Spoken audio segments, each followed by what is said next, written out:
The following stories are shared by three ladies who met their romance scammers either in medical groups or religious groups. Story 1. My story starts with me liking a Chicago Fire actor. He sent me a message. At the time, I was in the hospital with COVID. I told him when he first reached out to me that I was sick. I asked him if he wanted to send me flowers, and he sent flowers through Messenger. I asked him about his birthday, and he asked me if I would get him a card. I said, sure, send me your address. He said to buy the card and send it through Messenger. I thought, well, why not? That's how he sent me flowers, so I found a birthday greeting and sent it to him via Messenger, just like he sent me the flowers through Messenger. He said no, he wanted an Apple gift card. I told him those were trash. My daughter ran the quality control over Apple cards and iTunes. He kept saying he had a project he needed the card for, and I told him that he has a net worth and to buy his own. He asked me when I was getting well. I told him I'd ask God since he would be the only one to know. I told him I'd get back with him if COVID didn't kill me first. He said, I hope and pray you always do what will makes me happy. I got mad and told him off. This is so selfish. I'm ashamed of you and the woman who raised you. She needs a do-over. And that is the rudest quote I've ever heard. I don't like you anymore, and that was the end of our conversation. Most scammers just don't care. They want those gift cards. You could be laying on your deathbed, and they'll still ask you to get up and go get them a gift card. Story 2. I was recovering from open heart surgery. I was actually in the hospital when I met David. I was scrolling pages on FB and commented on a religious page about finding inspiration, and he replied to my comment, telling me he was a Christian, and my comment really touched him. He asked me to message him, and his profile photo, he looked like a nice man, so I decided to send him a message saying hello. David told me that he was in the army and currently deployed to Syria for peacekeeping, but he would be home in 3 months. We started to exchange messages, and he told me he was 50 years old and originally from Kansas, but lived in Texas and had been in the Army since he was 20 years old and will retire after this last assignment. He said he was a widow, that his wife had died from cancer 4 years prior. I was divorced, and while I had my family to support me through my health crisis, I felt alone. I was 54 years old when I met David and not currently having anyone in my life to love me other than my family, and I was looking for a partner at this time. I told him my situation, that I was currently in the hospital recovering from open heart surgery. He said he would pray for me and that God is with me, healing me. We would speak about passages in the Bible, and I think that's what first attracted me to him. He was an extremely religious and knowledgeable man about the Bible, and it's rare nowadays to meet a man who's so much into their religion. David would message me, and in time, as the hospital sent me home, he actually made the time pass quickly while I was there. When it was time for me to be discharged from the hospital, David would message me and check in on me once I was settled. I had a caregiver who would come and see me in the mornings and evenings. I'd be off work for a few months, and due to some other health complications, it was very possible I would end up on disability in the long run. David was always right there, even on days when I felt low and tired. We spoke for a few weeks after I was out of the hospital. I admit I still felt terrible health wise, and David told me that he was stationed in Syria, but things were getting rough there, and he couldn't wait to finish his mission and go home for good. We would read Bible passages daily and pray together via chat. He did ask me for my phone number, and I did give it to him. He asked me if I had WhatsApp, which I have on my phone, so we connected there. He had a Texas phone number. He never called me at first. He would always only text me on WhatsApp. And one night I wasn't feeling great, and he kept messaging me. And I wasn't answering quickly as I felt sick, and the medication I was on was pretty heavy duty, and I was groggy. David asked me if I was speaking to other men, and I told him no, I'm unwell and I keep falling asleep and I feel nauseated. David messaged me and kept asking why it was taking so long to reply. I told him we need to talk later. I'm feeling unwell, and again, I'm on some heavy duty medicine. David then called me. In fact, after I told him I was going to rest, he called. I didn't answer at first, and I let the phone ring off, but then he called again, and again. I finally answered, and David was very direct. He didn't say hello, but asked what I was doing. I told him I'm sick and I'm trying to rest. This is the first time I had heard his voice. I could hardly understand what he was saying as his accent was extremely heavy. I told him I was going to sleep. I felt unwell. David then told me I need to wake up, get up, and go to the store as he needed an Apple Card to keep his phone on and that he had wasted all of his data trying to message me and I wasn't answering and I now owe him a $100 Apple Card. I was half groggy and not understanding even what he was saying. I told him, I don't understand what you mean. He then started yelling at me, saying to get him a card, you owe me a card. At that time, I finally made out what he was getting at. I told him, I don't owe you anything. He told me that he didn't care if I was disabled, I needed to get my shoes on, go get him a card, and I would be arrested if I didn't replace his data as he was using a US military phone and I forced him to speak with me and the government says I must replace the card. As sick as I was, I thought this was ludicrous, and I told him off. He told me I was an ungrateful and unholy woman and I violated God's plan for us to be together. I ended up removing WhatsApp from my phone and blocking him on FB. I started receiving calls from other numbers, which is something that never happened before, so I knew it was David. As I recovered from my surgery and got stronger, I started to research about romance scammers and learned how they work, what they are, and how they operate. This guy didn't care if I was sick or not. All he cared about was his card.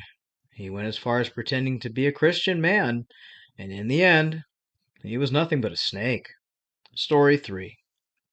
I was sick for the better part of 2022. I had surgery, an aneurysm in my brain, and was diagnosed with MS. It was like the trifecta of illness that hit me all at once. This found me home, not working, and financially waiting for my disability to possibly be approved.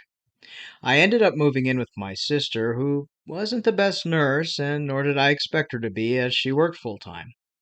But needless to say, I was at a low point in my life.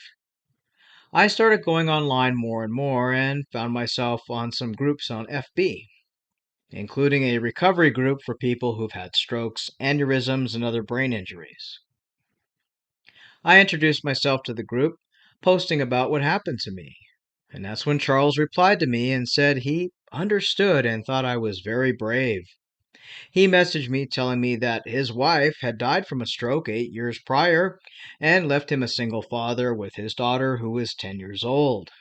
Charles told me he lived in Florida, but he was working on the Gulf of Mexico on a contract for an oil pipeline placement in the ocean. He said his daughter stayed with his mother, her grandmother, while he was away. He would be at sea for 12 weeks and then return home.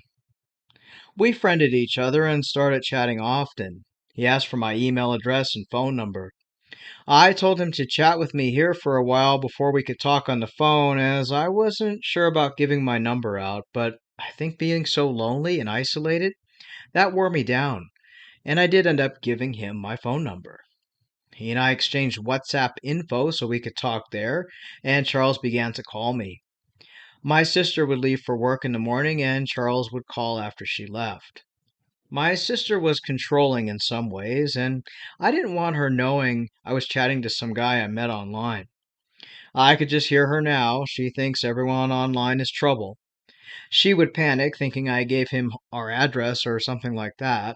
So it was best to just not tell her anything, and Charles agreed. He said it would be best until we meet in person, and then he could introduce himself to my sister.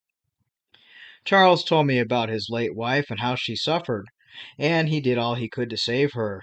It was a sad story and extremely detailed. In fact, so detailed, at the time I had no doubt that he wasn't being genuine in his story.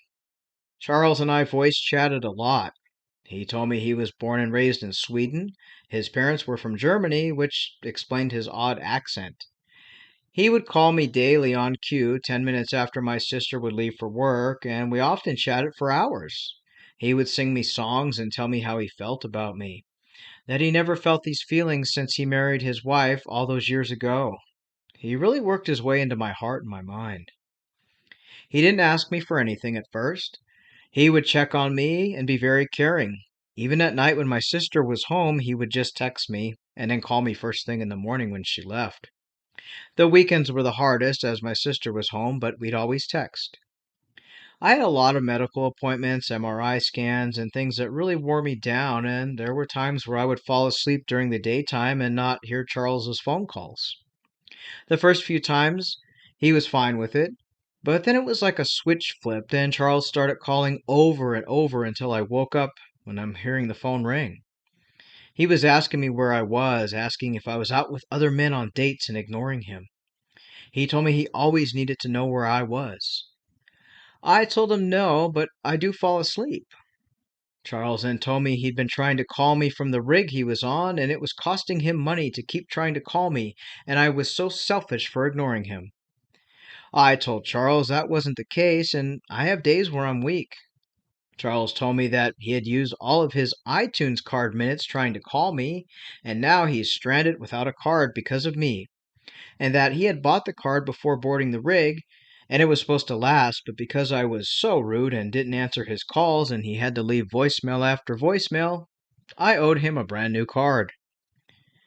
Well, I apologized to him, but it would be better if he messages me first asking if I'm awake before constantly calling, as I have appointments and I'm not well. Charles told me to go to the store and buy him a new iTunes card for $500. I told Charles I'm unable to drive and I don't have that kind of money. He told me to get my shoes on, walk to the nearest store then, and get him a $100 card since I'm so pitiful and poor. I was shocked and I told Charles that I'm unable to walk alone for one, especially long distances, which the nearest store easily is a half-hour walk. And secondly, I don't owe him anything. He told me then to get on my hands and knees and crawl and get him a card, and he gave me 1 hour time limit to do so. He then told me the instructions for getting the card, scratching the back, snap a photo, and send it to him via Messenger. In my sick state, I could tell this man was a terrible person. I told Charles I do not owe you a thing, let alone an iTunes card, and that he could just lose my number, and I blocked him. I think he came back with a new number or a blocked number as I received calls from private numbers and also calls from numbers I didn't know, and I've never received any weird calls before my interaction with him. I blocked him totally, stopped all communications, and never answered the unknown calls. I did receive a message on FB from a new man calling himself George, who told me he was going to contact my sister and tell her I've been making adult videos online and selling them to men if I didn't get him a $500 iTunes card. I told George he's crazy. I never made no such videos, and I blocked George too.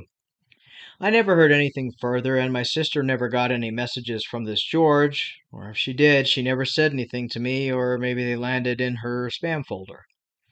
Either way, I stopped going to groups for a while. Oh, and the story about his wife's stroke she had and how she passed, word for word, was copied from an online website of people who shared their medical stories. What a piece of work this guy was. That's my story, ladies. Don't allow some man to talk to you or treat you this way. Whether it's online or in person, you're better than that. We'd like to thank these three ladies for sharing their stories. Scammers often hide in sick groups where people are trying to recover from sicknesses or need support, medical groups. They also hide in religious groups, Bible reading groups, Christian groups, all sorts of groups, and they target specific people who seem to be either sick or they have a very caring heart, and they try to take advantage of that and take your money. If you've encountered an online romance scammer and you'd like to share your story, you can find us scammingscammers@gmail.com. Upload your story, any screenshots, any photos you have, any interaction you had with the scammer so we can verify your story and we will narrate it into a video. Until next time, stay safe.